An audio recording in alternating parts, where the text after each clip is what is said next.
You are listening to the Caffeinated Thoughts Podcast. Hi, this is Shane Vander Hart. Welcome back to another episode. Sorry it's been so long in between episodes. I hoped to get this particular episode up earlier this week. I went to record it Tuesday evening because I interviewed Congressman Rod Blum earlier in the day, and it seemed like everybody in the house, my my wife, my youngest daughter who's still living at home, and my dogs, and heck, even the turtle was being loud, so recording wasn't an option, and I was traveling on Wednesday, so finally able to get to this, and I wanted to talk about some news, but before getting to the interview with Congressman Rod Blum, but before that, first a word from our sponsor. At American Principles Project, we believe that human dignity should be at the heart of public policy. We work in all 50 states and in Washington, D.C.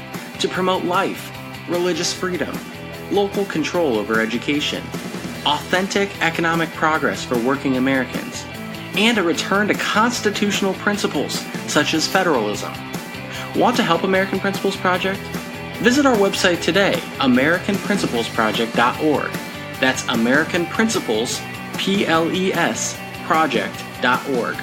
Sign up for email updates. Help us out. We want to work with you.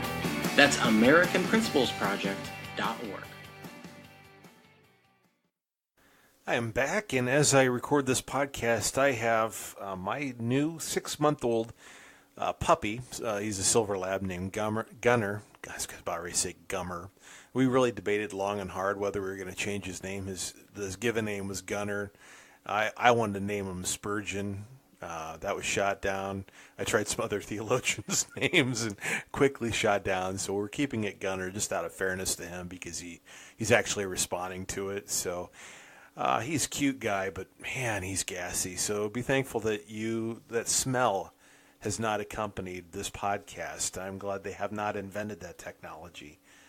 Or maybe they have. I don't know. I'm just not aware of it. But I want to talk a little bit about some of the Kavanaugh coverage and how this maybe impacts. Well, it's kind of going along with the whole Me Too movement.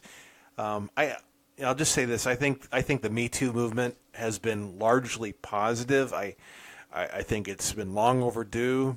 I think women do need to speak out if they've been victims of sexual harassment or sexual assault or abuse. So I fully support that. However, there's this mentality. I think we're shifting from one extreme to the other. There's this mentality that, that now we just need to believe the woman, even though when there's an allegation being made. And for instance, Matthew Dowd, who's a contributor at ABC News, tweeted out a couple days ago, earlier this week, said, "Enough with the he said, she said storyline. If this is he said, she said, then let's believe the she in these scenarios. She has nothing to gain and everything to lose. For 250 years, we have believed the he in these scenarios. Enough is enough." Well, has there been injustice when it comes to these kinds of allegations? Certainly. Absolutely there has been. Have we always believed the he? Well, there have been people in the United States, men who have been executed for rape. There are men serving time for sexual assault and rape and attempted rape. So I don't think it's that we believe the he in so much, and I'm not going to say that victims haven't been re-victimized through the process. I know they have, but I think the biggest problem is that it's such a hard thing to prove, especially as years go on, especially when there's no longer an ability to collect forensic evidence, especially with this recent allegation directed by Christine Blasey Ford toward Supreme Court nominee Brett Kavanaugh that it's not like you can go back in time and collect evidence. This happened 36 years ago.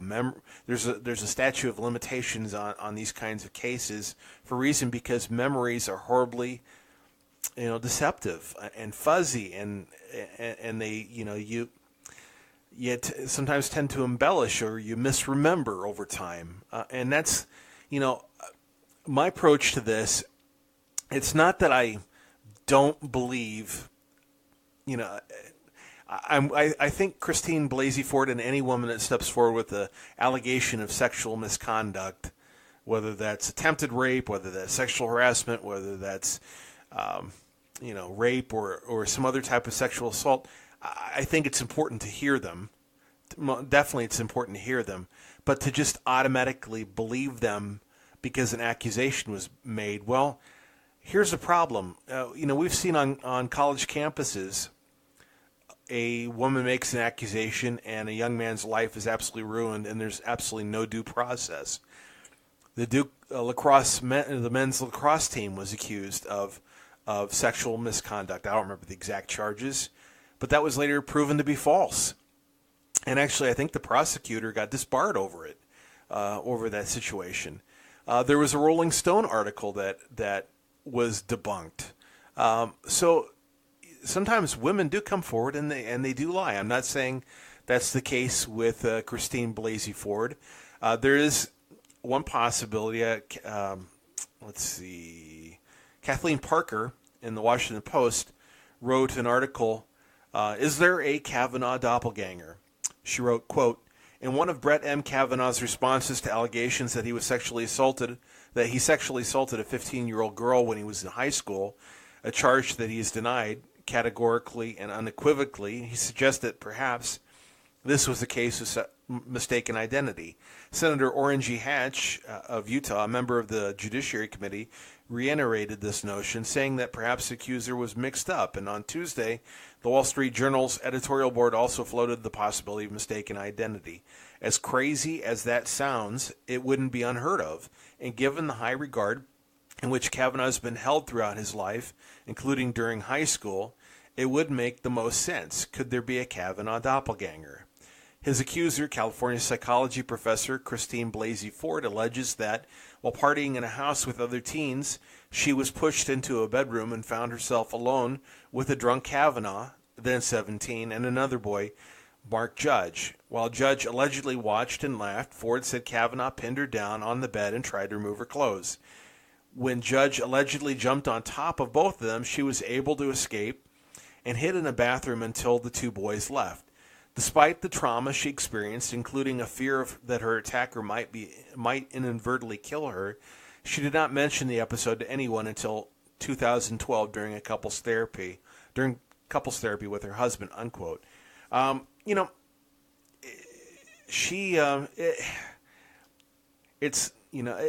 not impossible. I'm not saying that is the case. But it's totally possible. Yeah, she's telling the truth. She was sexually assaulted. And it could be that Judge Kavanaugh is telling the truth, that he wasn't the guy who did it. It also could be that, it's possible that she describes the boys as falling down drunk, that he did it and he just doesn't remember it. So, it's totally possible.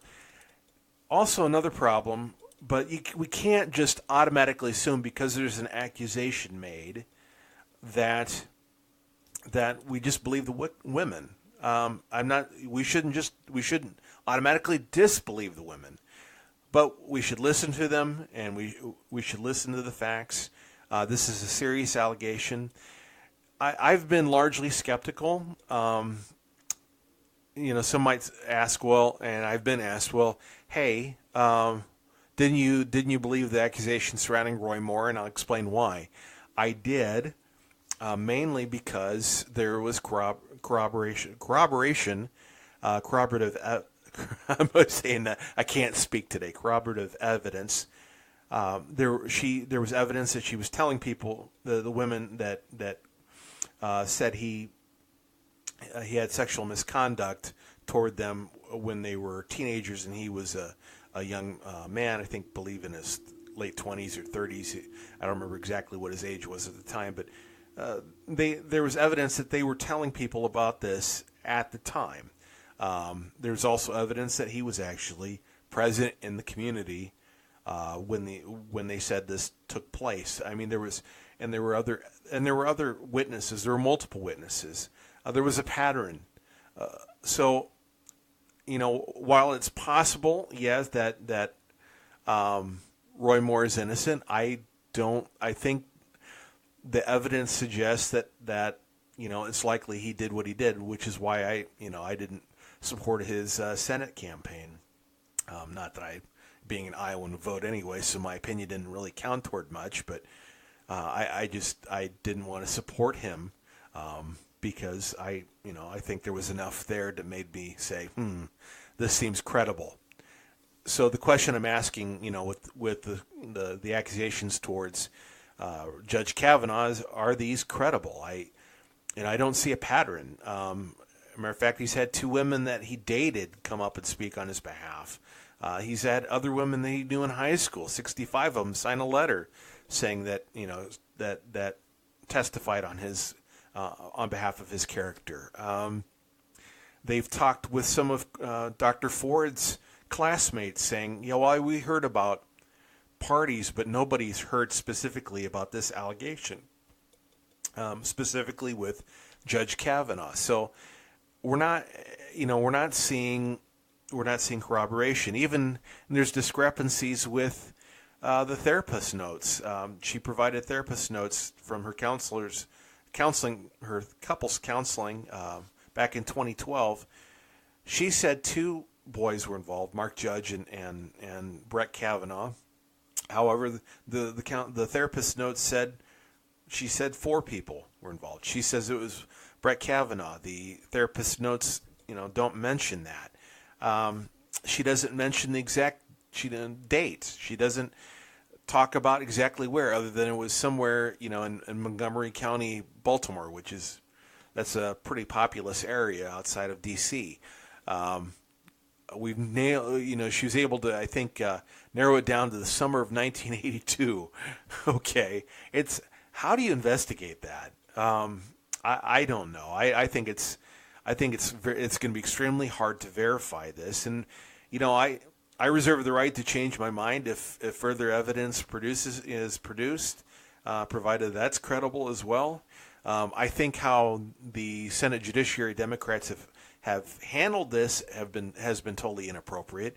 Dr. Ford said she didn't want to come forward, but yet Senator Feinstein's office ended up leaking this letter that she sent after the nomination hearing, even though she had this letter since July. I mean, heck, if you're going to leak it, you might as well have leaked it early. That way we could have really, dug into this and handled it.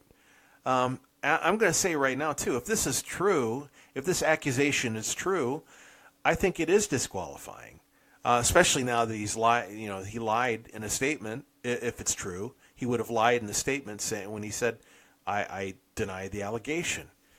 So I take this allegation seriously. I'm upset with how Democrats have played politics with this. We shouldn't do that. Now, then you've got Hawaii Senator Hirano. She didn't hold back. She said, oh, now my thing's blacking out, so I can't read what she wrote. Hold on a second. Okay. She said that the enlightened men in our country need to rise up, and so we cannot continue the victimization and smearing of someone like Dr. Ford. I agree. I don't think we need to smear Dr. Ford in order to defend Judge Kavanaugh. I think we need to look at the evidence that's there and determine whether it's credible or not. We don't need to do a character assassination on either of them. But she also said that the men need to shut up and step up. Again, calling for men to just believe. I think this is the wrong approach. We need to take it seriously. We need to hear this out. But we can't respond to past injustice with more injustice. Also, Alexandra DeSanctis, I was about ready to call her Alexandria, but that's not right.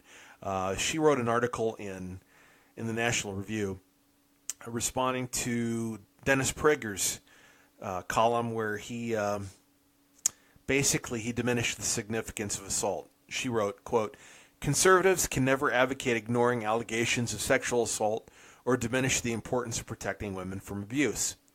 Yet Dennis Prager does both these things, writing in his column that it would undermine the foundational moral principles of any decent society if we attempt to discover whether Christine Blasey Ford's sexual assault allegation against Brett Kavanaugh has any basis in reality. As should be patently obvious, the exact opposite formulation is correct. No moral society can overlook, downplay, or otherwise dismiss behavior as grave as what Ford alleges Kavanaugh did in the 1980s. To suggest otherwise is deeply perverse. Of course, we mustn't assume that Ford is telling the truth, as many in the left have demanded. Automatically believing the alleged victim of assault without further investigation and regardless of whether she can offer corroborating evidence is a dangerous standard indeed. But to be wholly uninterested in the truth simply for the sake of political expedience, and worse yet, based on a twisted definition of morality, is just as wrong. Real justice requires finding as much of the truth as we can, the middle ground between always believing the alleged victim and immediately exonerating the accused, is to seek the full truth with clear-eyed persistence. Prager insists that such an effort is not only unnecessary, but unacceptable in a moral society. He wrote, I am not interested in whether Mrs. Ford, an anti-Trump activist, is telling the truth, Prager writes, because even if true, what happened to her was clearly wrong, but it tells us nothing about Brett Kavanaugh since the age of 17. Sanctus continues. For one thing, 17-year-olds are often tried as adults when they commit serious crimes, but surely Prager knows this. More important, though his argument, far from being a principle that undergirds a moral society, is a recipe for complete anarchy. How old does a man have to be before he can be held responsible for his actions? And even if some mistakes could rightly be categorized as youthful indiscretions, making that determination requires that we first know the truth about what occurred. It's worth noting that Kavanaugh himself isn't asserting in his defense that boys will be boys. He has categorically denied ever committing the assault of which he's been accused. If he did do it, he's now lied publicly several times, including under oath, and if that's the case, we ought to know that too. So, I totally, unquote, I totally agree with the Sanctus. I think she's right. And I've seen on social media, unfortunately, people saying boys will be boys, people saying, it's dismissing it. It happened when they were 17. I worked with juvenile offenders for 13 years. And I will tell you that, obviously a kid at 15, 16, 17, they're not the same person as they are when they're in their 50s. Brain science points out that juveniles think differently. Their brains are developing. They're not necessarily thinking about long-term consequences. There's a reason that juveniles do dumb things. But that doesn't mean they shouldn't be held responsible. That doesn't mean that just because you and this is obviously hypothetical because Judge Kavanaugh is denying that he's done this, but just for sake of argument, for, say, just any 17-year-old committing a crime, we shouldn't automatically assume just because it happened at 17 that there shouldn't be any long-term consequences down the road.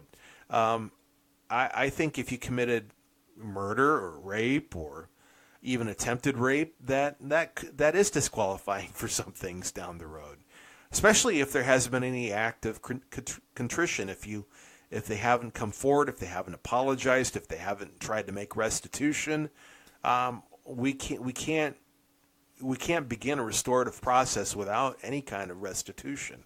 So, dismissing allegations like this based on the age of whoever's being accused did it, I think is wrong-headed.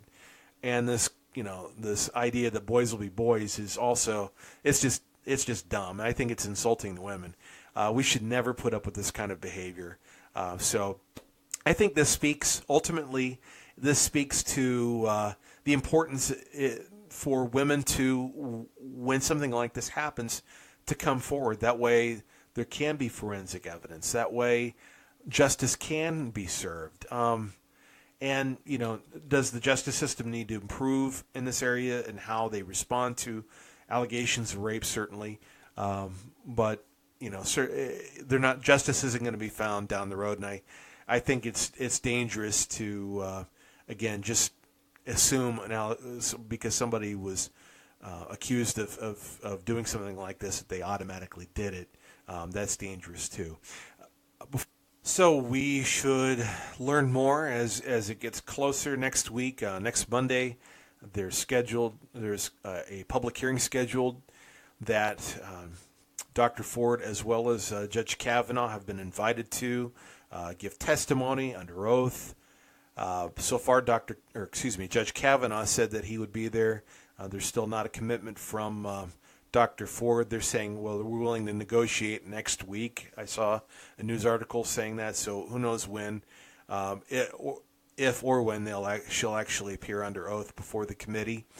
They said they didn't want to testify until her lawyer said she didn't want to testify until an FBI investigation had taken place. The FBI so far declined to investigate this further, saying there's no evidence of a federal crime.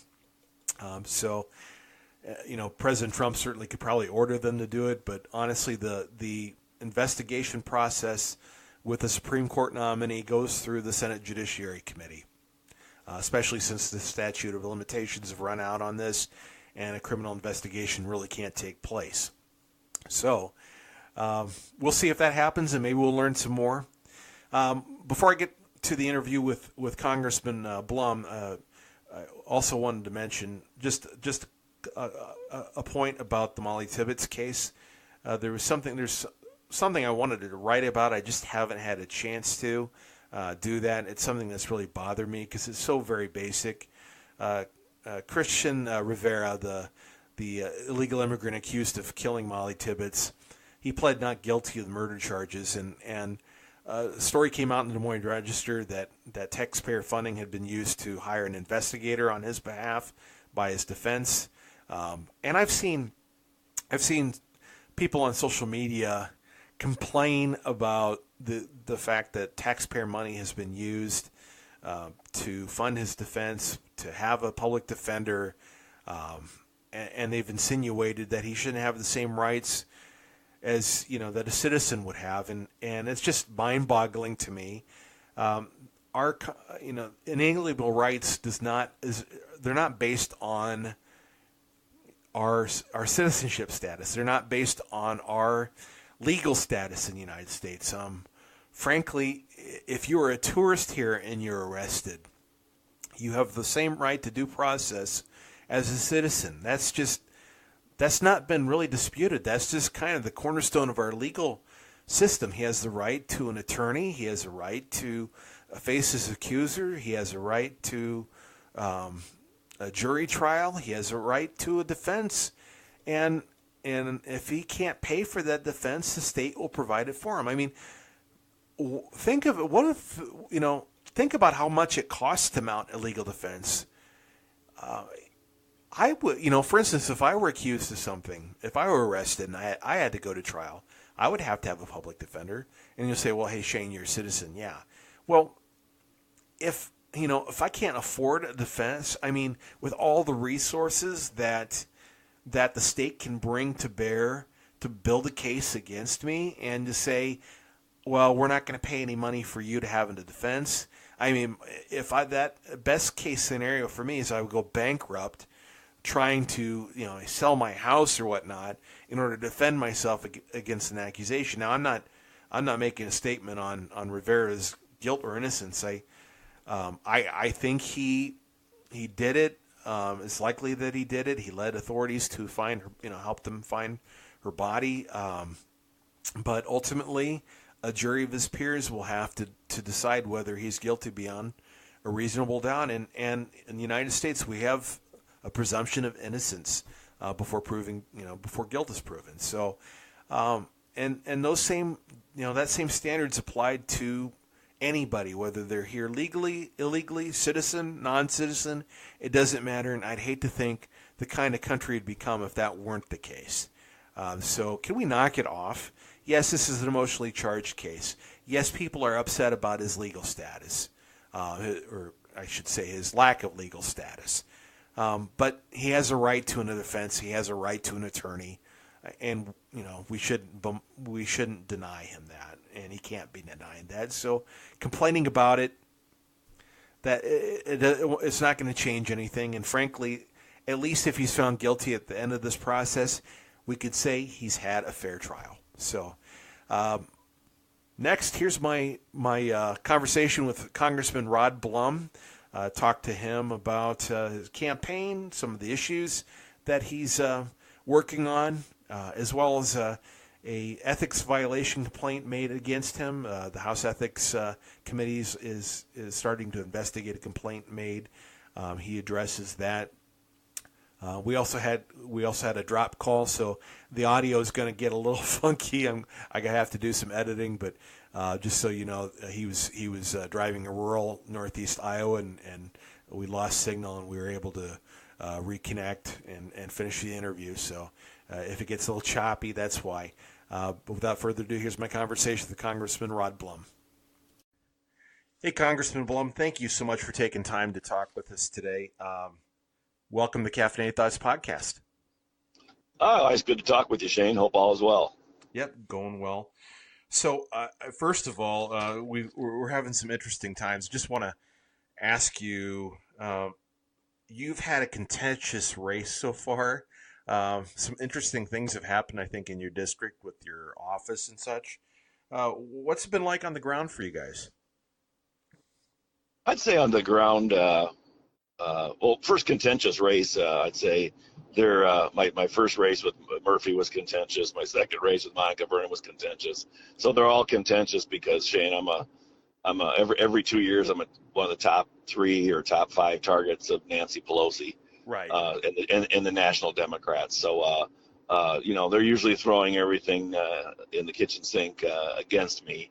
And in this cycle, with President Trump in the White House, they have really gone above and beyond as far as spending money against me and just everything they can possibly do to dig up, to try to distort my reputation and my record, and politics, and right. This is worse than normal, but everyone's been somewhat contentious. But on the ground where I am right now, in my district, it's the economy's good, and in fact, it's very good. The biggest problem we have in Iowa is we can't find employees. Employers can't. Okay. So the economy's going well, and people most people are very happy with the way things are going. Right track, wrong track. The thing I get is people feel that the country, most people, not hardcore Democrats, but most people feel the country's on the right track. Okay. And the only real issue, I don't know if it's an issue, but the concern in the ag sector is of course with tariffs and trade, and we're going to have a record soybean crop this year, and probably a record all-time record corn crop, and right. So the supply is going to be huge, and we just need more trade. We need more trade agreements. So the prices are low, mostly because of supply, but also we need to make sure we have trade agreements in place because we can produce the product. We just need to the farmers need to be able to sell it. So there's concern about that, but right. I think most ag folks know it's short term. It's not going to be these trade wars or tariffs aren't going to be going on forever, and they're hanging in there. Okay, so you've been supportive of President Trump's trade policies? Oh, Shane. I mean, if you look at the trade policies that we have with countries, if you look at the tariffs they put on our products, if you look at the average ag tariffs going for United States products, India, for example, I believe is 35-40% tariff. China's 15.5% tariff on average for ag products. And here's America, at 2% tariff or 5% tariff. So as the president says, these have not been good trade agreements for our country. So I do applaud him for having the political courage to open up the trade agreements and renegotiate them. And he's a tough negotiator.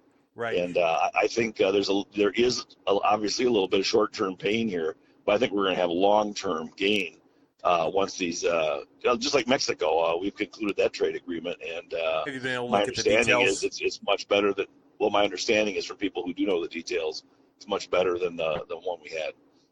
Okay. So, just also want to talk about, well, first of all, before we get into anything else, there's the House Ethics Committee is launching an investigation. I don't know how formal it is, but again, to look into discrepancy on some of your filings that you didn't disclose a particular internet marketing company. I just wanted to give you a chance to address that. Yeah, this is purely politics. They have the Office of Congressional Ethics. Was formed by Nancy Pelosi and company, and she has weaponized it, much like the part of the FBI has been weaponized. And the deep state is alive and well, Shane. And the Democrats use this ethics committee. They have a room full of lawyers, Washington D.C. lawyers, just poring over your financial disclosure statements to see if you forgot to check a box, to see if you forgot to list something. And 30 to 50% of these reports every year contain mistakes. Okay, but when you're a targeted Republican, they want to amplify the mistake and make it sound like that you did something illegal or immoral, and make a big deal out of it. And really, what they want is that negative publicity, because then the complicit mainstream media will take their news release and say, "Hey, there's a quote investigation." Right. Going on, and it's, you want to talk about making a mountain out of an anthill. This is even worse than that. So, and they make it sound horrible, and all they want is the bad publicity, the bad headline. That's all they want. Right. And it's politics. It's dirty politics, and it's drain the swamp type of stuff. And that's why I'm a crusader to drain the swamp. This is another indication of the swamp. Yeah. Before we get it, I just want, what is the company, and how have you rectified the paperwork? I mean, I'm assuming you've corrected the problem that they. Well, I own, as I tell them, I own stock in like 57 companies. Okay. So, if ExxonMobil has an oil spill in the Gulf of Mexico and I'm a shareholder, am I responsible for that? Right. I mean, it's beyond the pale. So, yes, I submitted a correction form or whatever you call it, and I self-reported and checked the correct boxes and listed that I was on the board of directors of a $700 company. $700 company is what we're talking about, that has 4 clients, but they want to make it sound nefarious, of course, for political reasons. Right. So, I mean, at worst, you should just say, okay, don't, a slap on the wrist and don't do that again, kind of thing. Well, which it would normally be if I wasn't a target. Right. I self-reported. As soon as I found out that I forgot to check a few boxes, I checked them and resubmitted. So if I wasn't a target, you wouldn't hear anything about it. But it's all politics. It's DC politics. Right. Well, speaking of the swamp, I've had a chance to watch the swamp on Facebook, and I've seen you in a few of the episodes. How did you get connected with that, and what kind of things are you going to propose in the future to help, drain it? Yeah, when I heard about the series, The Swamp, of course, I was very interested in being involved in that documentary.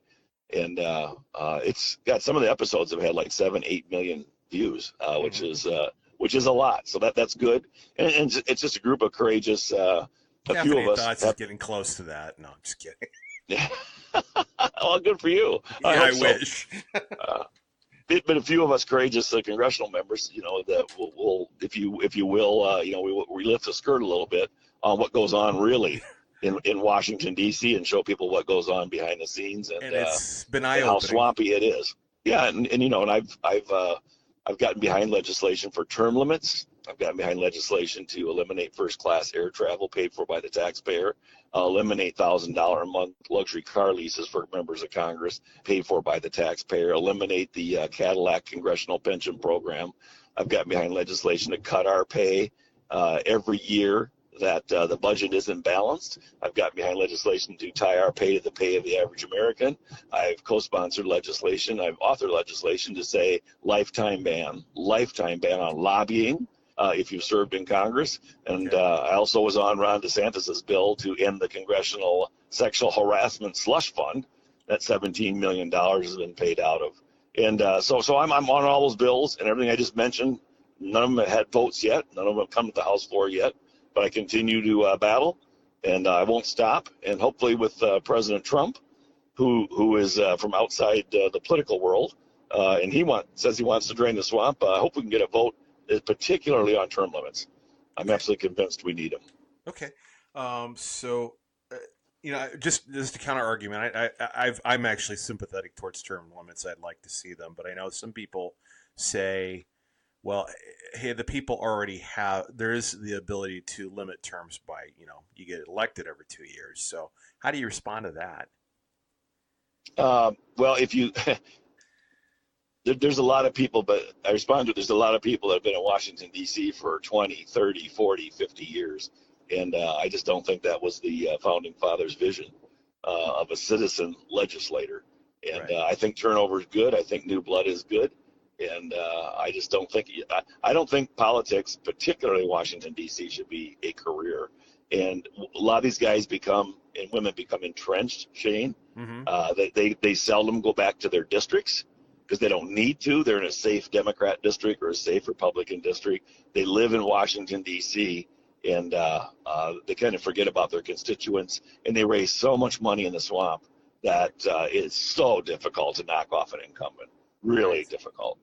So no, I'm for term limits, and I think it's an 80% winner nationwide. Democrats, Republicans, Independents, I think 70 to 80% say we need term limits. Oh yeah, I could totally see that. How often do you make it back to your district? Is it every weekend or close to every weekend? Okay. Yep. There's a few weekends in the year where we're in session on a Friday and then we're in session on Monday, where it kind of doesn't make sense because it takes basically a day to get back to the district and a day to get back to D.C. So occasionally on those, I would stay in Washington. But yeah, I can't wait to get back to Iowa every week. Back to America, yeah. Get back to America, exactly. That's exactly what I say. So I don't know.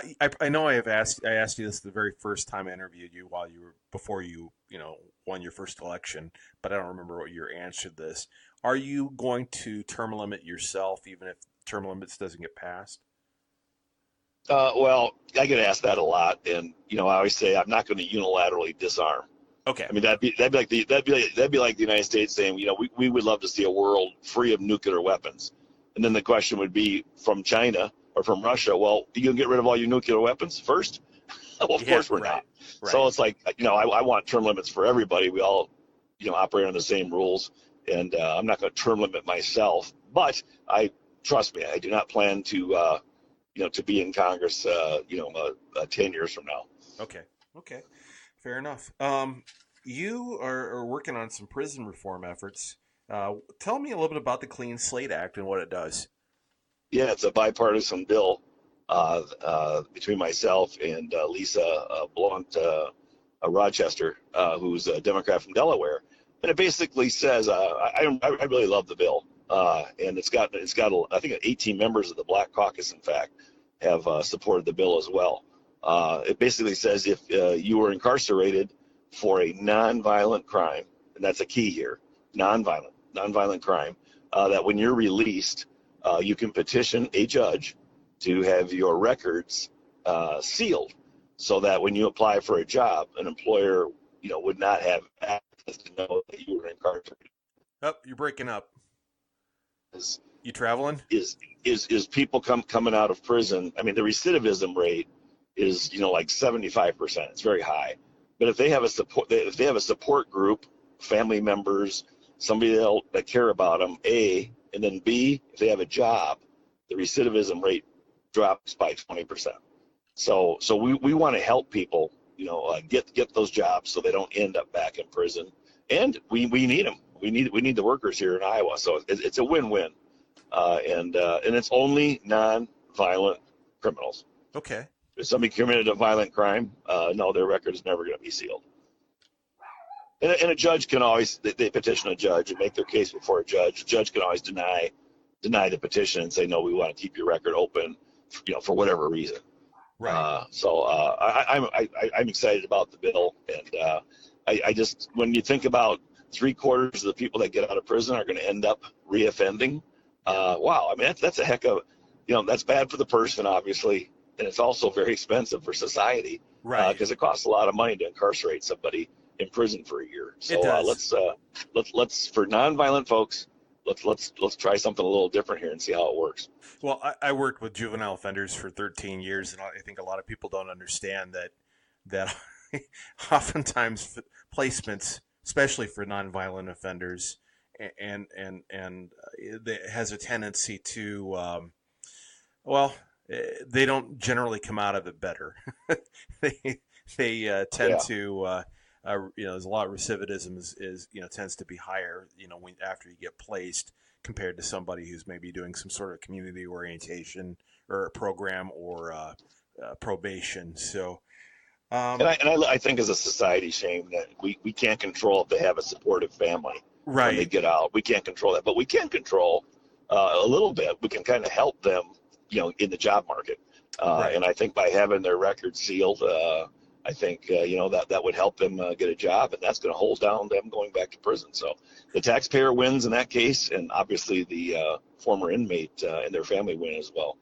Well, let me ask you the common libertarian question. I'm not a libertarian, but um, should we move to decriminalize some of these things, like marijuana, for instance?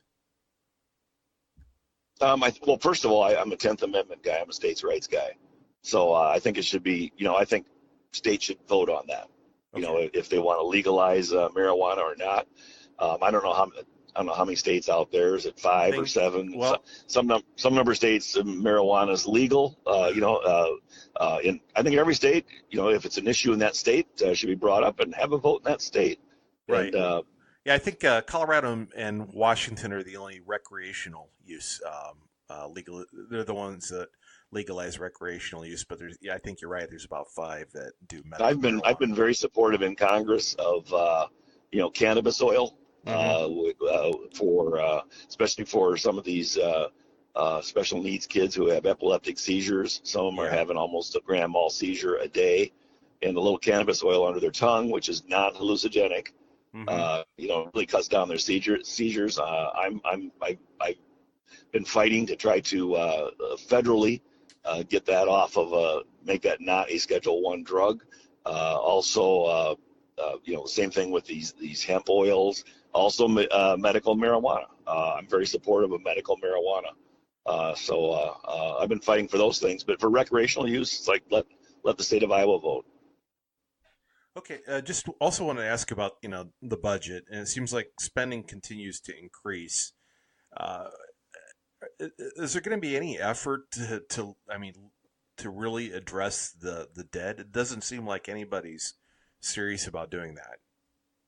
Yeah, that has been my single biggest disappointment with my own party over the last 3.5 years. Shane, is just the amount of money that we're spending, and I voted against the $1.3 trillion omnibus spending bill. I voted against it.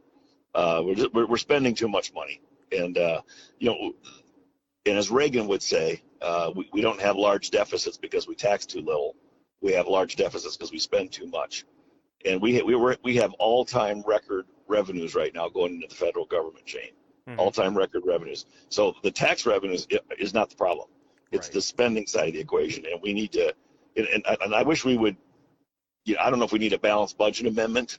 I'm kind of thinking that maybe we do. That there's not political courage on either side of the aisle to tell voters no. We can't fund this project, or no, we have to cut your project by 3%. But here's an interesting thing: is the penny plan. Hmm. I think Senator Rand Paul is a Yes. big backer of the penny plan. It's like it says, can we afford to reduce spending in total, 1 penny on a dollar, 1%. Now, that doesn't mean every program gets cut 1%, but it Right. means at the top line, we're going to spend 1% less this year than we did last year. Now, everyone would agree there's way more than 1% waste, fraud, and abuse in the federal budget. Right. So it's like, here's what's interesting. If we let the tax revenues grow and we spend 1% less a year, I believe in 5.5 years we'd have a balanced budget. Okay. If everybody, just 1%, a penny on a dollar for the whole federal budget. Now, you mentioned earlier the deep state, and I know there's a lot of problems within just the growth of the administrative state.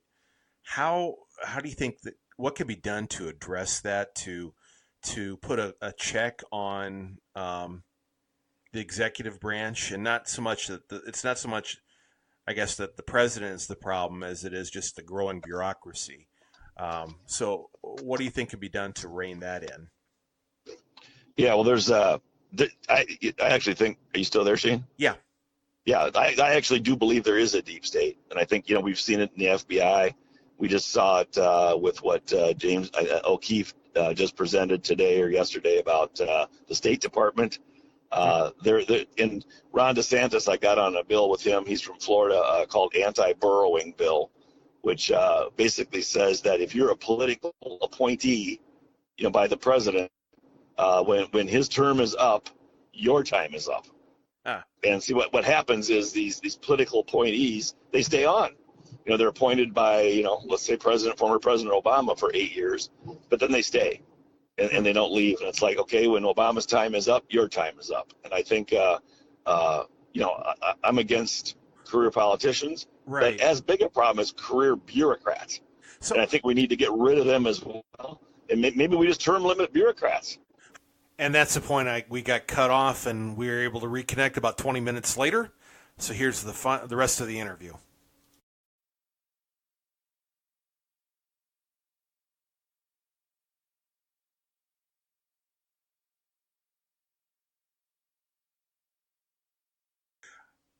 So before the call dropped, I wanted to ask. I was asking you about. You mentioned that you have these appointed bureaucrats end up staying in their positions, and I guess I was kind of curious, and I think people outside of D.C. would be curious as to how that's even possible. Yeah, before we got cut off, I was explaining I was on a bill of Ron DeSantis's, a congressman from Florida, and it's called the anti-burrowing bill. And burrowing is the term used in Washington, D.C. when these career bureaucrats are politically appointed, right, by the president. The new president comes in, he appoints a whole bunch of people, and they burrow just like a tick into the system, and they don't leave, and they stay there, and they become career bureaucrats. And I'd love to see us, other than in the Department of Defense, because I want to keep experience there. We need to make sure we have 20, 30, 40-year people there in the Department of Defense. But other than that, I'd love to see us term limit bureaucrats. Right. And this anti-burrowing bill, basically the concept is, if you were appointed, say, by former President Obama, when his term is up, whether it's 4 years or 8 years, when he's done, you're done. So, and your time in Washington's done. I would love to see that. Are they getting somebody to hire them into a non-appointed position? Is that what's going on? Yeah, yes, okay. Exactly. They burrow into the system. It's a politically appointed position, okay, and then they end up getting promoted or moved or whatever into a career GSA type of position. I was just trying to wrap my mind around that, and I was okay. We need to term limit the bureaucrats. If we're going to term limit the congressional members, we should term limit the bureaucrats as well. And we're seeing that right now with this deep state. We're seeing embedded, burrowed-in liberal Democrats who, some of them, sadly, are actively working against our current president. And we see that in the FBI, and we just saw O'Keefe's report yesterday talking about State Department employees who want to see Trump fail, and these people need to go. Right. So I noticed when we learned the news about Molly Tibbetts, your statement that you sent out was, I'd say, considerably different than some of your Republican colleagues in the in House, Senate, as well as even here in Iowa with Governor Reynolds. You really moved away from politicizing, you didn't even really touch on the illegal immigration, border security. What kind of went into that decision, and what kind of feedback have you been receiving? Yeah, we Karen and I our youngest is a 19-year-old girl who is off to college, and so it's like, wow, as any parent can relate to that tragedy that the Tibbet family experienced. If we happen to have a daughter, approximately the same age in college, and it's like, wow, we just, we were just like everyone, our hearts were broken about it, and but I just thought, I wouldn't want if I had that kind of tragedy in my family, I wouldn't want it politicized. Right. And so I know almost every politician politicized it, and I don't agree with that. There's always a time for that, and it certainly isn't within a few days of the tragedy. So, right. When we posted on social media, we just posted our heartfelt condolences to the family and our thoughts and prayers, and left it at that. Great. And we can always come back at a later time and talk about the need to reform our broken immigration system. So right. I'm glad I did that. And, the family subsequently basically said they didn't want her death politicized either. So I felt good about the way we did that. Yeah, and that was my tack as well, and I was kind of disappointed by some of the responses I saw to that. But obviously, it is an issue that does need to be addressed. And what are your thoughts on addressing our broken immigration system and securing our border? Oh, it's a disaster. I agree with the president. I've met many times in Washington with border agents, and basically a lot of these people that are crossing our border are being coached on what to say, being coached to say they're seeking asylum. I think 80 to 90% of the children that are coming with them are not their biological children, and that's why we need to do DNA tests. But to see the whole system.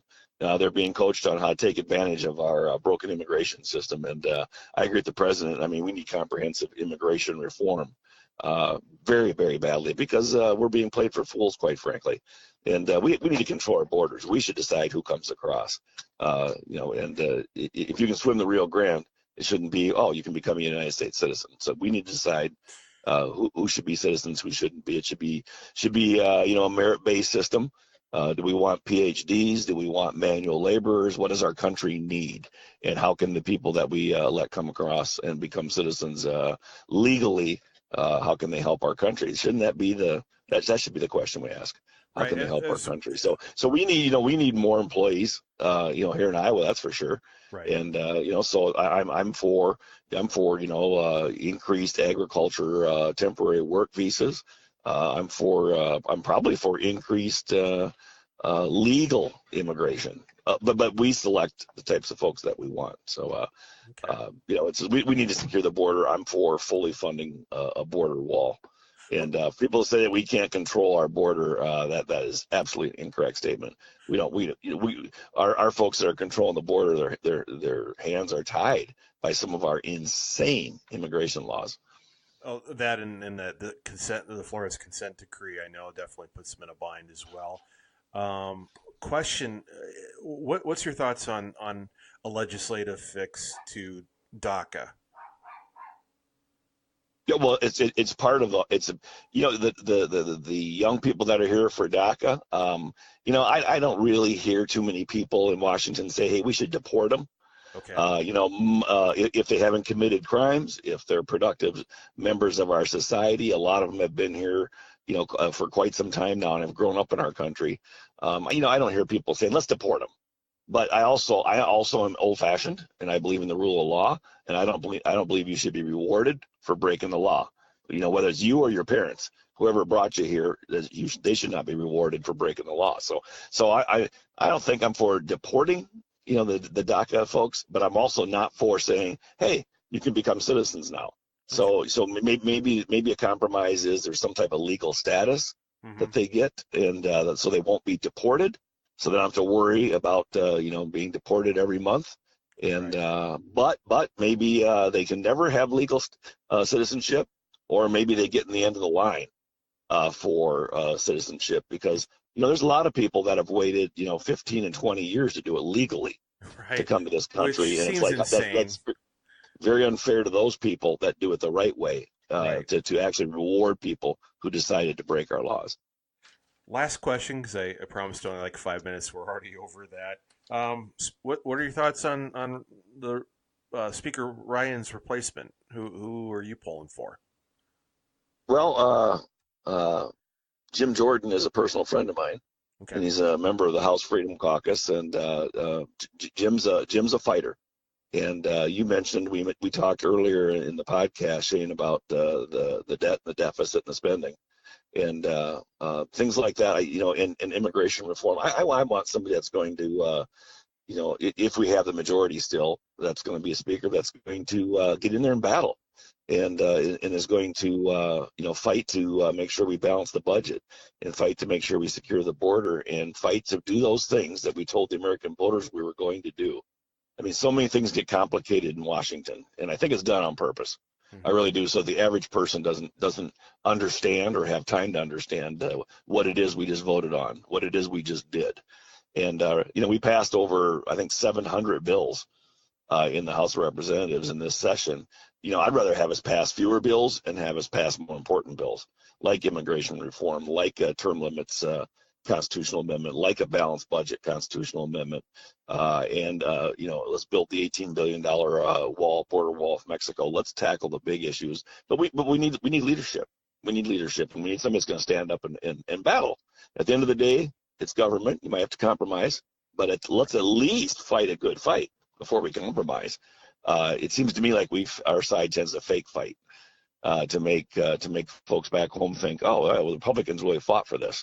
And I'm a battler myself, so it's like let's go to war with the opposing party. But at the end of the day, we're going to have to end up probably compromising and to move the football down the field. And so whether it's Jim Jordan or it's Kevin McCarthy or there's other names I'm sure that will pop up. It's like I want somebody that's going to get it in there and lead and is going to battle for what we believe in, what our side believes in. Well, Congressman Blum, thank you for your time and for the second phone call. Yeah, sure, absolutely. Appreciate it. Shane. Oh, best of luck to you. Yep, thanks. All the best to you, Shane. Bye. Bye.